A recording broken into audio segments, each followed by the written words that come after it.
ಸ್ನೇಹಿತರೆ, ಮೀಡಿಯಾ ಮಾಸ್ಟರ್ಸ್ಗೆ ಸ್ವಾಗತ ಸುಸ್ವಾಗತ. ಗೆಳೆಯರೆ, ಭಾರತದ ಆಪರೇಷನ್ ಸಿಂಧೂರ್ಗೆ ಸಾಕಷ್ಟು ಜನ ನಮ್ಮಲ್ಲೇ ಸಾಕ್ಷಿ ಕೇಳ್ತಾ ಇದ್ರು. ಒಂದು ಕಡೆ ಪಾಕಿಸ್ತಾನ ನಾವು ಭಾರತದ ರಫೇಲ್ಗಳನ್ನು ಹೊಡೆದಿದ್ದೀವಿ, ಏರ್ಬೇಸ್ಗಳನ್ನು ಹೊಡೆದು ಹಾಕಿದ್ದೀವಿ, ಭಾರತ ಕಳುಹಿಸಿದ ಡ್ರೋನ್ಗಳನ್ನೆಲ್ಲ ನ್ಯೂಟ್ರಲೈಸ್ ಮಾಡಿದ್ದೀವಿ ಅಂತ ಹೇಳ್ಕೋತಾ ಇತ್ತು. ಸಾಕ್ಷಿ ಎಲ್ಲಪ್ಪ ಅಂತ ಕೇಳಿದರೆ ಸೋಷಿಯಲ್ ಮೀಡಿಯಾದಲ್ಲಿ ಬಂದಿದೆಯಲ್ಲ ಅದನ್ನೇ ನೀವು ನೋಡ್ಕೊಂಡು ಬಿಡಿ ಅಂತಾಯಿತು. ಆದರೆ ಈಗ ಭಾರತದ ಸೇನಾಧಿಕಾರಿಗಳು ಸಾಕ್ಷಿ ಸಮೇತ ಪಾಕಿಸ್ತಾನದಲ್ಲಿ ಭಾರತ ಏನೆಲ್ಲ ಹೊಡೆದಿದೆ ಅನ್ನೋದನ್ನು ಬಹಿರಂಗಗೊಳಿಸಿದ್ದಾರೆ. ಯುದ್ಧವನ್ನು ನಾವು ಗೆದ್ವಿ, ನಮ್ಮನ್ನು ಮಣಿಸೋದಕ್ಕೆ ಭಾರತಕ್ಕೆ ಸಾಧ್ಯವಾಗಲಿಲ್ಲ ಅಂತ ಪಾಕಿಸ್ತಾನಿಗಳು ಮೆರೀತಿರೋ ಹೊತ್ತಲ್ಲಿ ಭಾರತ ಪಾಕಿಸ್ತಾನದ ಎಷ್ಟು ಏರ್ ಬೇಸ್ಗಳನ್ನು ನಾಶ ಮಾಡಿದೆ, ಅವರು ನಮ್ಮಲ್ಲಿಗೆ ಕಳುಹಿಸಿಕೊಟ್ಟ ಡ್ರೋನುಗಳೆಷ್ಟು, ಅವುಗಳಲ್ಲಿ ವಾಪಸ್ಸು ಹೋಗೋದಕ್ಕೆ ಸಾಧ್ಯವಾಗಿದ್ದು ಎಷ್ಟು ಡ್ರೋನುಗಳಿಗೆ ಅನ್ನೋ ಮಾಹಿತಿಯನ್ನ ಭಾರತದ ಸೇನಾಧಿಕಾರಿಗಳು ಕೊಟ್ಟಿದ್ದಾರೆ. ಹಾಗೆ ಕರಾಚಿ ಬಂದರಿನ ಸಮೀಪ ದಾಳಿ ನಡೀತು ಅನ್ನೋ ಥರದ ಸುದ್ದಿಗಳ ಬಗ್ಗೆ ಕೂಡ ಸೇನಾಧಿಕಾರಿಗಳು ಒಂದಷ್ಟು ಮಾಹಿತಿಯನ್ನು ಬಿಚ್ಚಿಟ್ಟಿದ್ದಾರೆ. ಹಾಗಾದರೆ ಭಾರತ ಪಾಕಿಸ್ತಾನದ ಮೇಲೆ ಮಾಡಿದ ದಾಳಿಯಲ್ಲಿ ಪಾಕಿಸ್ತಾನಕ್ಕಾದ ನಷ್ಟ ಏನು, ಭಾರತ ಸಾಧಿಸಿದ್ದೇನು, ಸೇನಾಧಿಕಾರಿಗಳು ಹೇಳಿದ್ದೇನು, ಬನ್ನಿ ನೋಡೋಣ.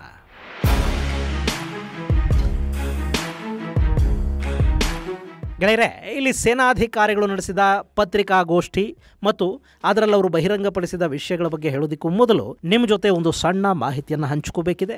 ನಿಮ್ಮಲ್ಲಿ ಸಾಕಷ್ಟು ಜನ ಯೂಟ್ಯೂಬ್ ಚಾನಲನ್ನು ಮಾಡಬೇಕು ಅಂತ ಅಂದ್ಕೊಂಡಿರ್ತೀರಿ, ಮತ್ತಷ್ಟು ಜನ ಯೂಟ್ಯೂಬ್ ಚಾನಲ್ಗಳನ್ನು ಈಗಾಗಲೇ ಮಾಡಿರ್ತೀರಿ. ಆದರೆ ಅವುಗಳನ್ನು ಹೇಗೆ ಮಾನಿಟೈಸ್ ಮಾಡ್ಕೋಬೇಕು, ಹೇಗೆ ಕಾಂಟೆಂಟ್ ಕ್ರಿಯೇಟ್ ಮಾಡಬೇಕು ಅನ್ನೋ ಬಗ್ಗೆ ಒಂದಷ್ಟು ಗೊಂದಲಗಳಿಗೆ ಒಳಗಾಗಿರ್ತೀರಿ. ಈ ಬಗ್ಗೆ ನಿಮಗೊಂದಷ್ಟು ತರಬೇತಿಯನ್ನು ಕೊಡೋದಕ್ಕೆ ಮೇ 16ರಿಂದ 3 ದಿನಗಳ ಆಫ್ಲೈನ್ ಯೂಟ್ಯೂಬ್ ತರಗತಿಗಳನ್ನು ನಮ್ಮಲ್ಲಿ ಆಯೋಜನೆ ಮಾಡ್ತಾ ಇದ್ದೀವಿ. ಅದರಲ್ಲಿ camera, voice over, content create ಮಾಡೋದು ಹೇಗೆ, ಸ್ಕ್ರಿಪ್ಟಿಂಗ್, ಯೂಟ್ಯೂಬ್ ಆಪ್ಟಿಮೈಸೇಷನ್, ಮಾನಿಟೈಸೇಷನ್, ಹೀಗೆ ಸಾಕಷ್ಟು ವಿಷಯಗಳ ಬಗ್ಗೆ ನಿಮಗೆ ತಿಳ್ಕೊಳ್ಳೋದಕ್ಕೆ ಸಾಧ್ಯ ಆಗುತ್ತೆ. ಆ ಬಗ್ಗೆ ನಿಮಗೆ ಆಸಕ್ತಿ ಇದ್ರೆ ಹೆಚ್ಚಿನ ಮಾಹಿತಿಗಾಗಿ 999723 79459 9972379459 ನಂಬರಿಗೆ ಕಾಲ್ ಮಾಡಿ. ಇನ್ನು ಗೆಳೆಯರೆ, ಭಾರತ ಪಾಕಿಸ್ತಾನದ ವಿರುದ್ಧ ಮಾಡಿದ ಕಾರ್ಯಾಚರಣೆ ಇತ್ತಲ್ಲ, ಅದರಲ್ಲಿ ಪಾಕಿಗಳನ್ನು ಬಡಿಯೋ ಅವಕಾಶ ನಮಗೆ ಸಿಗಲಿಲ್ಲ ಅಂತ ಯಾವ ಸೇನಾಪಡೆಯೂ ಬೇಸರಗೊಳ್ಳಬಾರದು ಅನ್ನೋ ಕಾರಣಕ್ಕೆ 3 ಸೇನಾಪಡೆಗಳಿಗೆ ಕಾರ್ಯಾಚರಣೆಯನ್ನ ಹಂಚಲಾಗಿತ್ತು. 7ನೇ ತಾರೀಕು ಭಾರತ ಪಾಕಿಸ್ತಾನದಲ್ಲಿದ್ದ 9 ಉಗ್ರ ನೆಲೆಗಳನ್ನು ಹೊಡೆದು ಹಾಕ್ತು. ಅಲ್ಲಿ ಸುಮಾರು 100ಕ್ಕೂ ಹೆಚ್ಚು ಮಂದಿ ಭಯೋತ್ಪಾದಕರನ್ನ ಹೊಡೆದು ಕೆಡವಲಾಯಿತು. ಮುರಿದ್ಕೆ ಹಾಗೂ ಬಹಾವಲ್ಪುರದ ಟಾಸ್ಕ್ ಅನ್ನ ವಾಯುಪಡೆಗೆ ಕೊಡಲಾಗಿತ್ತು. ಈ 2 ಕಡೆಗಳಲ್ಲಿ 4 ದಾಳಿಗಳನ್ನು ನಡೆಸಿದ ವಾಯುಪಡೆ ಬಹಾವಲ್ಪುರ ಮತ್ತು ಮುರಿದ್ಕೆಯ ಉಗ್ರರ ತರಬೇತಿ ನೆಲೆಗಳನ್ನು ಧ್ವಂಸ ಮಾಡಿತು. ಉಳಿದ ಕಡೆಗಳಲ್ಲಿ ಸೇನೆ ದಾಳಿ ಮಾಡಿ ಉಗ್ರ ನೆಲೆಗಳನ್ನು ಧ್ವಂಸಗೊಳಿಸಿದೆ ಅನ್ನೋ ಮಾಹಿತಿಯನ್ನ ಸೇನಾಧಿಕಾರಿಗಳು ಕೊಟ್ಟಿದ್ದಾರೆ.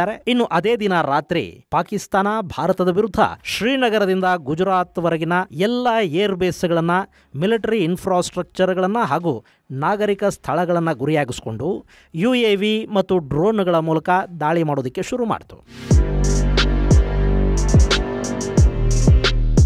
ಗೆಳೆಯರೆ, ಪಾಕಿಸ್ತಾನಿ ಸೇನೆಯ ಪ್ರತಿಯೊಂದು ಚಲನವಲನಗಳು ಕೂಡ ಭಾರತದ ಸೇನಾಧಿಕಾರಿಗಳಿಗೆ ಹೊಸವೇನಲ್ಲ.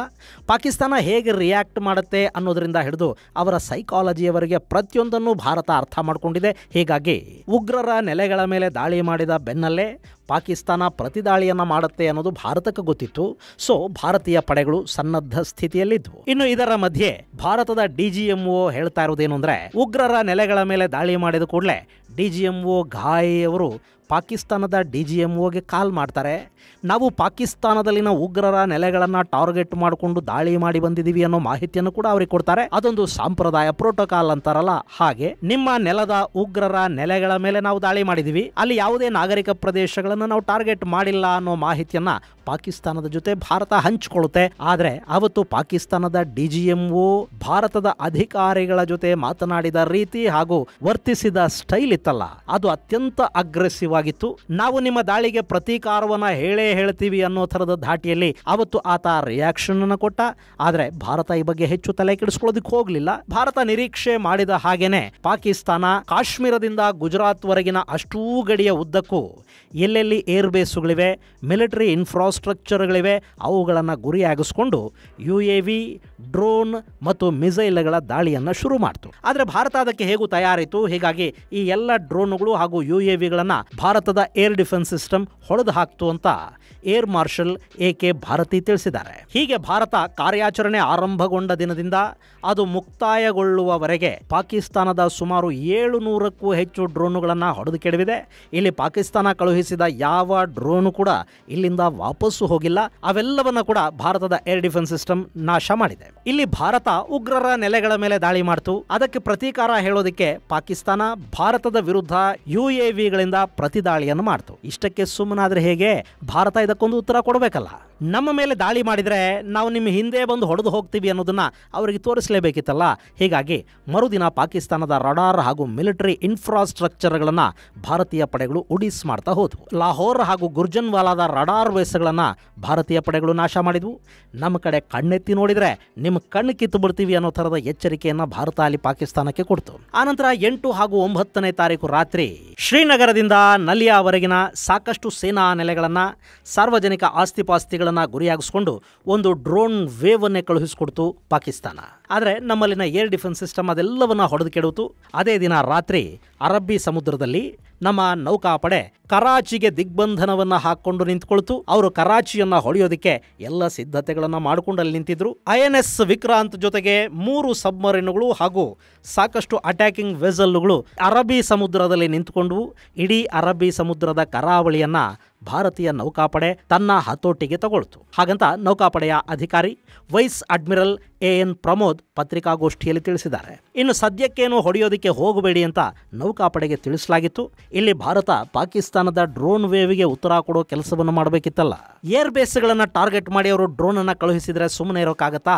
ಸೊ ಏರ್ ಫೋರ್ಸ್ ಇಲ್ಲಿ ಪೌಂಡಿಂಗ್ ಅನ್ನು ಶುರು ಮಾಡ್ತು. 10ನೇ ತಾರೀಕು ಬೆಳಗಿನ ಜಾವದಿಂದಲೇ ಪಾಕಿಸ್ತಾನದ ಏರ್ ಬೇಸ್ಗಳಲ್ಲಿ ಭಾರತದ ದೀಪಾವಳಿ ಶುರುವಾಯಿತು.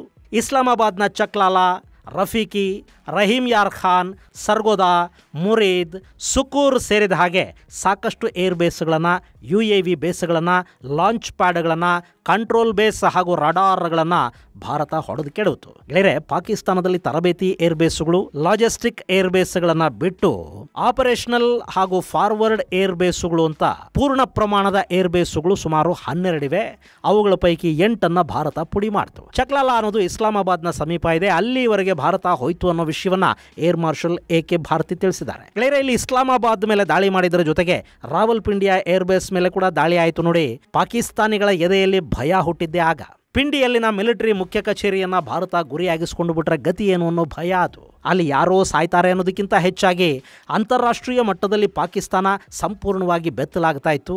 ಪ್ರಪಂಚದ ಬಲಿಷ್ಠ ಸೇನೆಗಳಲ್ಲಿ ಒಂದು ನಮ್ಮದು ಅಂತ ಹೇಳ್ಕೊಳ್ತಾರಲ್ಲ, ಆ ಭ್ರಮೆ ವಿಶ್ವಮಟ್ಟದಲ್ಲಿ ಕರಗಿ ಹೋಗ್ತಾ ಇತ್ತು. ಮತ್ತು ಭಾರತ ಈ ದಾಳಿಗಳ ಮೂಲಕ ನಾವು ಪಾಕಿಸ್ತಾನದ ಯಾವ ಮೂಲೆಯನ್ನು ಬೇಕಾದರೂ ತಲುಪ್ತೀವಿ, ಏನನ್ನ ಬೇಕಾದರೂ ಹೊಡೆದು ಹಾಕ್ತೀವಿ, ನಮ್ಮ ಕೈಗೆ ಎಟುಕದೇ ಇರುವುದು ನಿಮ್ಮ ದೇಶದಲ್ಲಿ ಏನೂ ಇಲ್ಲ ಅನ್ನೋ ಸಂದೇಶವನ್ನು ಪಾಕಿಸ್ತಾನಕ್ಕೆ ರವಾನೆ ಮಾಡ್ತು. ಇನ್ನು ಈ ದಾಳಿ ಇದೆಯಲ್ಲ, ಇದು ಪಾಕಿಸ್ತಾನದಲ್ಲಿ ಸುಮಾರು 35ರಿಂದ 40 ಸೈನಿಕರು, ಅಧಿಕಾರಿಗಳನ್ನು ಬಲಿ ತಗೊಂಡಿದೆ. ಬೋಲಾರಿ ಏರ್ ಬೇಸ್ ಮೇಲೆ ನಡೆದ ದಾಳಿಯಲ್ಲಿ ಸ್ಕ್ವಾಡ್ರನ್ ಲೀಡರ್ ಉಸ್ಮಾನ್ ಸೇರಿದಂತೆ ಸಾಕಷ್ಟು ಅಧಿಕಾರಿಗಳು ಸಾವಿಗೀಡಾಗಿದ್ದಾರೆ. ಭಾರತ ನಡೆಸಿದ ಶೆಲ್ ದಾಳಿ ಕೂಡ ಸಾಕಷ್ಟು ಸೈನಿಕರನ್ನ ಅಲ್ಲಿ ಬಲಿ ತಗೊಂಡಿದೆ. ಭಯೋತ್ಪಾದಕರ ಜೊತೆಗೆ ಅವರ ಬ್ಲಡ್ ಬ್ರದರ್ಗಳು ಅನ್ನಿಸ್ಕೊಳ್ಳೋ ಪಾಕಿಸ್ತಾನಿ ಸೈನಿಕರು, ಸೇನಾಧಿಕಾರಿಗಳನ್ನು ಕೂಡ ನಾವು ಹೊಡೆದು ಹಾಕಿದೀವಿ ಅನ್ನೋ ಮಾಹಿತಿಯನ್ನ ಭಾರತದ ಅಧಿಕಾರಿಗಳು ತಿಳಿಸಿದ್ದಾರೆ. ಇನ್ನು ನೌಕಾಪಡೆ ಕರಾಚಿಯನ್ನು ಉಡಿಸ್ ಮಾಡೋದಕ್ಕೆ ಸಿದ್ಧ ಇತ್ತು. ಒಂದು ಆದೇಶಕ್ಕಾಗಿ ಅವರು ಕಾಯ್ತಾ ಇದ್ರು ಅನ್ನೋ ಮಾಹಿತಿಯನ್ನ ವೈಸ್ ಅಡ್ಮಿರಲ್ ಹೇಳಿದ್ದಾರೆ. ಗೆಳೆಯರೆ, ಭಾರತ ಇಲ್ಲಿ ಕೂಡ ಸಾಕಷ್ಟು ಮಾಹಿತಿಯನ್ನ ಸೆನ್ಸಾರ್ ಮಾಡಿನೇ ಸೂಕ್ಷ್ಮವಾಗಿ ಹೇಳ್ತಾ ಇದೆ.